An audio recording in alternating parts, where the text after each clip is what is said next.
আসসালামু আলাইকুম রহমতুল্লাহি অবরকাতুহু।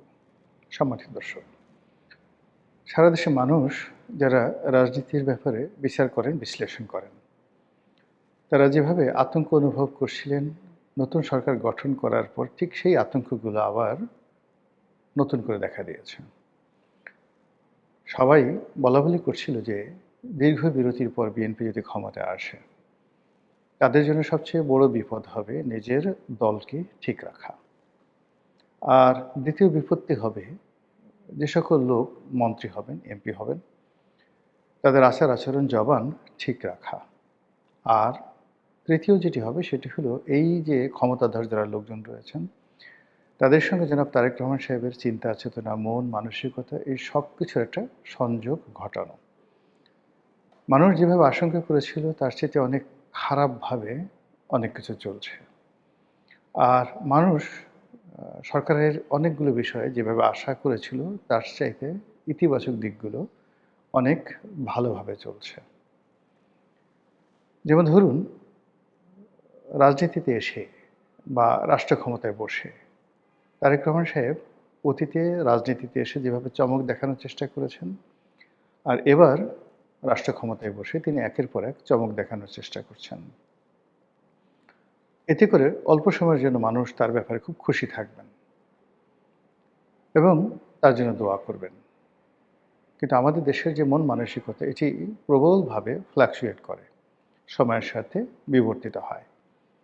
তিনি এই সময়টিতে খুব দ্রুততার সাথে যে ভালো কাজগুলো করার চেষ্টা করছেন, সচিবালয়ে অফিস করা, নিয়মিত অফিসে আসা, সময় মতো অফিসে আসা, সাধারণ পোশাক পরিচ্ছদ নিয়ে চলাফেরা করা, কোনো রাখ নেই, ঢাক নেই, শার্ট প্যান্ট ইন করা, কোট টাইয়ের বাহুল্য, এসব কোনো কিছু নেই। অনেকটা ইন্দোনেশিয়ার যে জনপ্রিয় প্রেসিডেন্ট জাকো উইদোদো, তার মতো করে তিনি ছুটে চলার চেষ্টা করছেন। মসজিদে যাচ্ছেন স্ত্রীকে নিয়ে, ছুটির দিনগুলোতে অফিস করছেন। সব কিছুতেই অনানুষ্ঠানিকতা, এটা মানুষজন পছন্দ করছে। তার কন্যা তার রাজনীতির উত্তরাধিকারী রূপে যথাসম্ভব নিজেকে ব্যস্ত রেখেছে, এটাও মানুষজন পছন্দ করছে। তার স্ত্রীর নীরবতা পছন্দ করছে এবং খুব দ্রুত গতিতে তিনি অনেকগুলো সিদ্ধান্ত নিয়েছেন, যে সিদ্ধান্তগুলো বাস্তবায়িত হলে সরকারের জন্য খুব ভালো হবে। এই বিষয়গুলো ইতিবাচক। নেতিবাচক যে বিষয়গুলো সেটি হলো, মন্ত্রিপরিষদে যারা স্থান পেয়েছেন তাদের মধ্যে অনেকে আনন্দের আতিশয্যে খুব বেশি কথাবার্তা বলছেন। অনেকে হতাশাগ্রস্ত হয়ে নানা রকম কাণ্ডকারখানা ঘটাচ্ছেন। যারা মন্ত্রিত্ব পেয়েছেন এবং এই মন্ত্রিত্ব পাওয়ার মধ্যে যাদের কোনো পূর্ব পরিকল্পনা ছিল না, এমনকি নিজেরা মন্ত্রী হবেন এই ধরনের চিন্তা চেতনা করেননি, এই সমস্ত মানুষ যখন বড় বড় মন্ত্রিত্বের পদ পেয়ে গেছেন, তখন আনন্দে তাদের ঘুম হচ্ছে না, বিছানার মধ্যে গড়াগড়ি করছেন। এবং যাদের বাড়িতে কোলবালিশ ছিল না, তারা নতুন করে কোলবালিশের অর্ডার দিয়েছেন।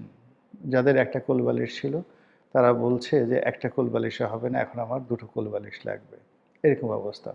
যাদের বাসায় বাথটাব আছে গোসল করার জন্য, তারা চিত হয়ে সারাক্ষণ গরম পানিতে বাথটাবের মধ্যে শুয়ে আছেন। এরকম একটা ভাবসাব, না জানি কি হয়ে গেছি, এরকম একটা অবস্থা। অন্যদিকে যারা মন্ত্রিত্ব পাওয়ার জন্য শতভাগ নিশ্চিত ছিলেন কিন্তু মন্ত্রিত্ব পাননি, যারা বড় বড় নিঃশ্বাস নিচ্ছেন, যাদের ধূমপানের অভ্যাস আছে, প্যাকেটের প্যাকেট সিগারেট তারা খেয়ে ফেলছেন, যাদের মদ্যপানের অভ্যাস আছে, পেট ভরে ভাত না খেয়ে তারা শুধু মদ খেয়ে যাচ্ছেন, যাদের একটু জুয়া ঠুয়া খেলার অভ্যাস আছে, তারা এখন বন্ধুবান্ধবকে ডেকে জুয়া খেলে সর্বনাশের পথে পা বাড়াচ্ছেন। এরকম একটা বিবর্তন চলছে, যাকে বলা হয় সরকারি দলের কর্তা ব্যক্তিদের মধ্যে। এবং এরই মধ্যে কিছু বেসামাল কথাবার্তা মানুষের মধ্যে যথেষ্ট বিতর্কের তৈরি করেছে। এইগুলো নিয়ে আমি ব্যক্তিগতভাবে কাউকে বিব্রত করতে চাই না, কিন্তু মন্ত্রীদের লাগাম টানা সরকারের জন্য খুব গুরুত্বপূর্ণ বিষয় হয়ে পড়েছে। এই কারণে খুব গুরুত্বপূর্ণ বিষয় হয়ে পড়েছে যে এই মন্ত্রীদের, যারা একসময় বিএনপি নেতা ছিলেন, তাদের কথাবার্তা কোনো কালেই গ্রহণযোগ্য ছিল না। তারা টেলিভিশন বা মিডিয়ার কেউ প্রিয় মুখ নন। রাজনীতির ময়দানেরও তারা ওরকম কোনো কুশীলব নন। একটা সময় বিভিন্ন রাজনৈতিক দলে অনেক নেতা ছিলেন যাদের বক্তব্য শোনার জন্য মানুষ পাগলের মতো ছুটে বেড়াতো। তারা মঞ্চে কোনো বক্তব্য দিলে, টেলিভিশনে কোনো বক্তব্য দিলে, হোক না সেটা আপনার পক্ষে, এমনকি আপনাকে যদি কেউ গালাগাল করতো, তাহলে সেই গালাগালগুলোও ভালো লাগতো।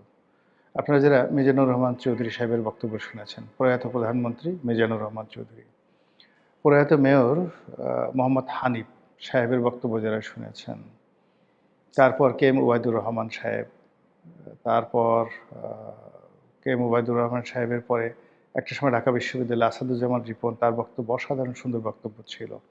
এরকম অনেকের নাম আমি বলতে পারবো। বিশেষ করে শাহ মোয়াজ্জেম সাহেবের বক্তব্য, শাহ মোয়াজ্জেম হোসেন অসাধারণ বক্তব্য দিতে পারতেন। ডক্টর বি চৌধুরী, বদরুদ্দোজা চৌধুরী, মন্ত্রমুগ্ধের মতো মানুষ তার বক্তব্য শুনতো। তো এই বক্তব্য আপনার পক্ষে বললেও না বিপক্ষে বললেও ডাজ নট ম্যাটার। তারা বক্তব্য দিয়েছে, এটা শোনার জন্য মানুষ উদগ্রীব হতো।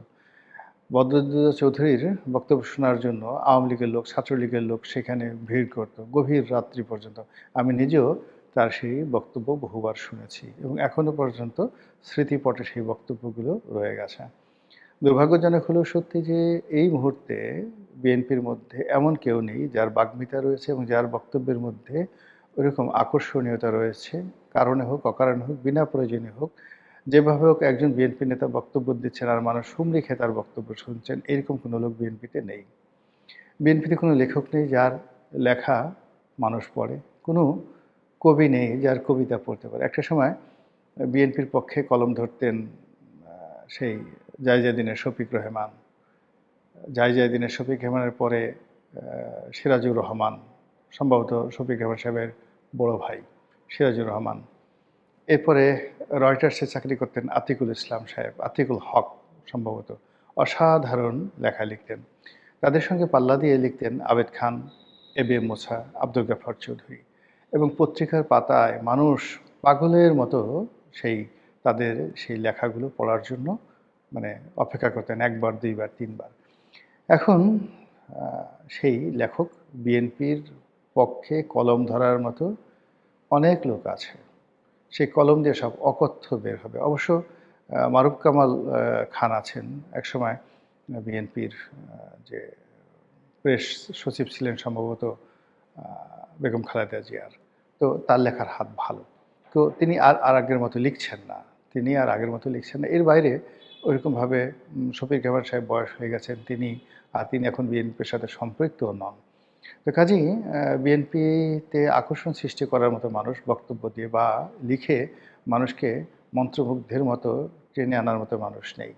এর ফলে কী হলো, এখন যারা আছেন তারা যে বক্তব্যগুলো দিচ্ছেন এটা অনেকের মনে বিরক্তির সৃষ্টি করছে, বিএনপি সম্পর্কে বিরূপ ধারণা পোষণ করছে। আর যে সমস্ত মানুষ কথাবার্তা বলছেন তারা প্রায় বেহুশের মতো কথাবার্তা বলছেন, হুশ অবস্থায় কথাগুলো বলছেন না। সরকার প্রধানের উচিত তার যারা মন্ত্রী রয়েছেন তাদের বক্তব্যে লাগাম দেওয়া। আদারওয়াইজ সরকারের পতনের জন্য বা সরকারের যাকে বলা হয় দুঃসময়ের জন্য অন্য কারো সাহায্য সহযোগিতার দরকার হবে না। এই মন্ত্রীদের বছর মুবারক যথেষ্ট হয়ে যাবে। এটা গেল এক। দ্বিতীয়ত হলো যে চাঁদাবাজি গত 17 মাস যাবৎ চলছে। তখন বিএনপির অনেক ছিল যে ক্ষমতা তো আমাদের হাতে নেই, আমরা দল থেকে বড়জোর বহিষ্কার করতে পারি। আর যেটা সরকারের উচিত, মানে ইউনিট সরকারের উচিত হলো চাঁদাবাজদের বিরুদ্ধে ব্যবস্থা নেওয়া। এবং সরকারের এখন যারা কর্তা ব্যক্তি, তখন গত 17 মাস আগে তারা যে পজিশনে ছিলেন সেখান থেকে তারা বারবার চাঁদাবাজদের বিরুদ্ধে ব্যবস্থা নেওয়ার কথা বলেছেন এবং নিজের দলের যারা চাঁদাবাজ তাদের বিরুদ্ধে ব্যবস্থা নেওয়ার জন্য সরকারকে আহ্বান জানানোর পাশাপাশি তারা এই কথাও বলেছেন যে চাঁদাবাজদের কোনো কর্মকাণ্ডের সঙ্গে বিএনপি দলগতভাবে জড়িত নয়, তারা চাঁদাবাজিকে সমর্থন করেন না, চাঁদাবাজ যেই হোক তাদের শাস্তি চান এবং চাঁদাবাজদের দায় দায়িত্ব তারা নেবেন না। কিন্তু এখন তো বিএনপি ক্ষমতায়, এখন চাঁদাবাজ জামাতের লোক করুক, আওয়ামী লীগের লোক করুক, বিএনপির লোক করুক, ডাজ নট ম্যাটার, চাঁদাবাজি হচ্ছে। চাঁদাবাজির সঙ্গে পাল্লা দিয়ে ছিনতাই হচ্ছে। তার সঙ্গে সঙ্গে গ্যাং, একটা সিন্ডিকেট করে যে সকল কর্মকাণ্ড হচ্ছে এই দেশের বিভিন্ন প্রান্তরে গত এক সপ্তাহে, তাতে করে মানুষের জীবন দুর্বিষহ হয়ে পড়েছে। পুলিশ কিছুটা ঘুরে দাঁড়ানোর চেষ্টা করছে, কিন্তু সেই ব্যাপারে যদি সরকার খুব সচেষ্ট না হয় তাহলে পুলিশের যে শক্তিমত্তা এটা থাকবে না। ইতিমধ্যে আমরা যে বিষয়গুলো দেখেছি সেটা হলো বিভিন্ন শিক্ষা প্রতিষ্ঠানে যেখানে এতদিন এনসিপির আধিপত্য ছিল, এতদিন জামাতের আধিপত্য ছিল, শিবিরের আধিপত্য ছিল, সেই আধিপত্য ভেঙে চুরে চুরমার হয়ে গেছে তারেক রহমান সাহেব প্রধানমন্ত্রী হওয়ার সঙ্গে সঙ্গে। এবং সেই আধিপত্যের দাপট এতটা বেশি যে ঢাকা বিশ্ববিদ্যালয়ের ভাইস চ্যান্সেলর তিনি পাগল হয়ে গেছেন পদত্যাগ করার জন্য। তিনি বিধি মোতাবেক রাষ্ট্রপতির দরবারে গিয়েছেন পদত্যাগপত্র পেশ করার জন্য। তারপরে আবার সেখান থেকে ছুটে এসেছেন শিক্ষামন্ত্রীর কাছে যেন তার পদত্যাগটি দ্রুত হয়। তিনি বিশ্ববিদ্যালয় ক্যাম্পাস খুব তাড়াতাড়ি ছাড়তে চাচ্ছেন। এই কারণ হলো আমরা পেঁচা বলি, অলক্ষী বলি কিংবা শনির দশা বলি।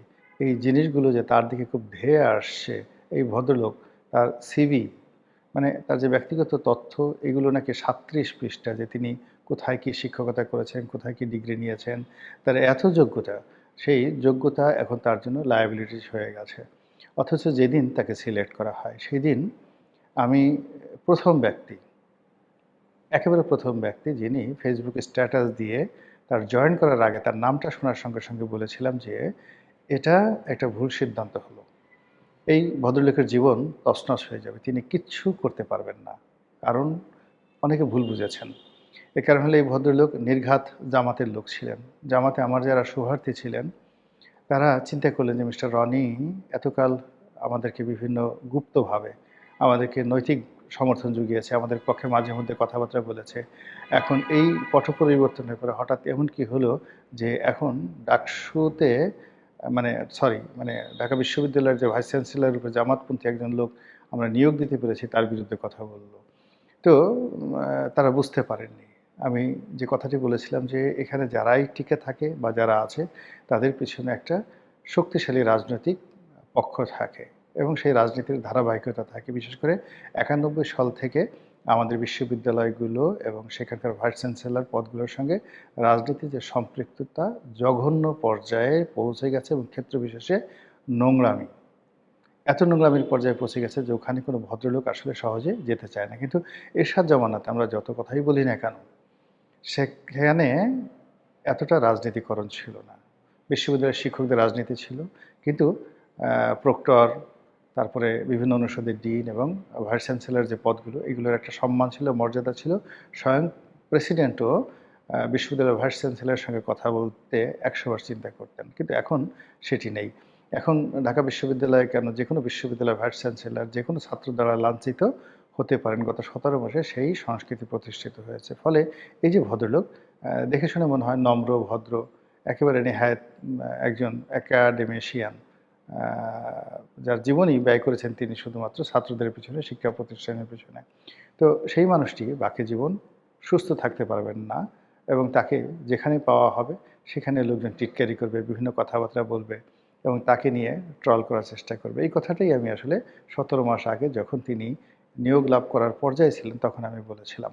তো এনিওয়ে এভাবে আরও অনেকগুলো কথা আমি বলেছিলাম ওই সময়টিতে, যে এই দিন নয়, আরও দিন আছে। অন দ্য লং রানে বাংলাদেশের দুটো যে রাজনৈতিক দল, বিএনপি এবং আওয়ামী লীগ, এই দুটো রাজনৈতিক দলের যে বেজ, এই বেজটি আসলে এখন জামাত বলতে পারে যে আমরা অনেকগুলো সিট পেয়েছি, কিন্তু এই বেজটি জামাতের যারা নেতৃবৃন্দ রয়েছেন তার সাথে অনেক বড় বড় মানুষ বিভিন্নভাবে চেষ্টা করেছেন যে বাংলাদেশের মূল ফান্ডামেন্টাল যে রাজনীতি, সেই রাজনীতির বাইরে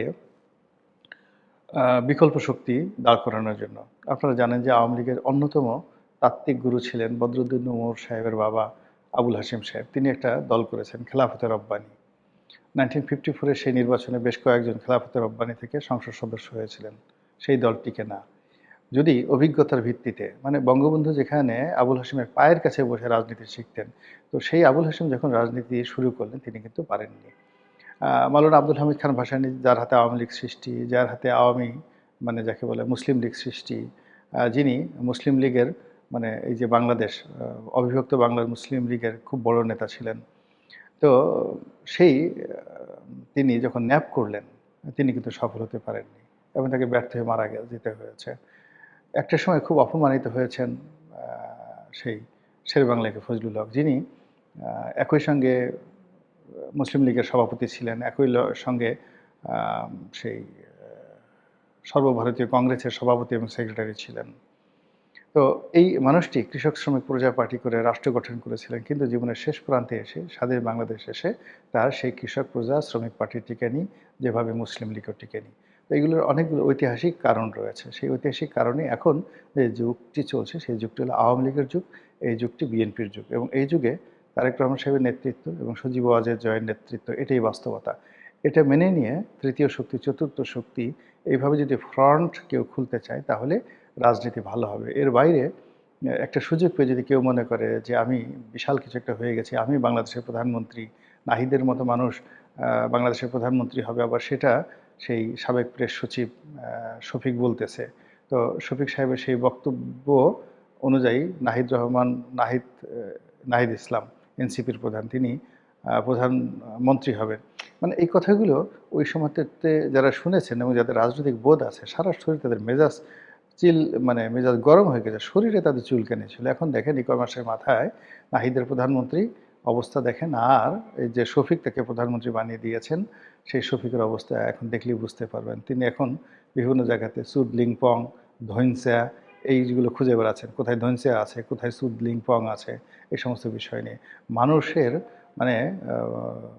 মানে বর্জ্য, পেটের আবর্জনা যখন মাথায় উঠে তখন মানুষের মধ্যে যে ধরনের বিকারগ্রস্ততা শুরু হয়, গত ১৭ মাসের অনেক ক্ষমতাধর লোকের মধ্যে আগামী দিনে সেই বিকারগ্রস্ততা দেখতে পাবেন। যেটা বলছিলাম যে এখন বর্তমান সরকারের যে প্রথম এবং প্রধান চ্যালেঞ্জ সেটা হলো চাঁদাবাজি বন্ধ করা। এবং সেই চাঁদাবাজি যদি বন্ধ করতে না পারেন, আইন শৃঙ্খলা এখন যে খারাপ আছে এইটা আরও খারাপ হয়ে যাবে। আর ওই যে মন্ত্রীদের যে বচনামৃত বললাম, সব মিলিয়ে আওয়ামী লীগের অবর্তমানে বিএনপির জন্য যে একটা সুযোগ আসছে, সেই সুযোগটি যেভাবে ম্যাজিক্যাল, আবার হঠাৎ যদি ম্যাজিক্যালি জাদুকরীভাবে এই সুযোগ তাদের হাতছাড়া হয়ে যায়, সবাই আশ্চর্য হলেও আমি অন্তত আশ্চর্য হব না। মহান আল্লাহ আমাদের সবাইকে হেদায়েত দান করুন এবং হেফাজত করুন। আসসালামু আলাইকুম ওয়া রাহমাতুল্লাহি ওয়া বারাকাতুহু।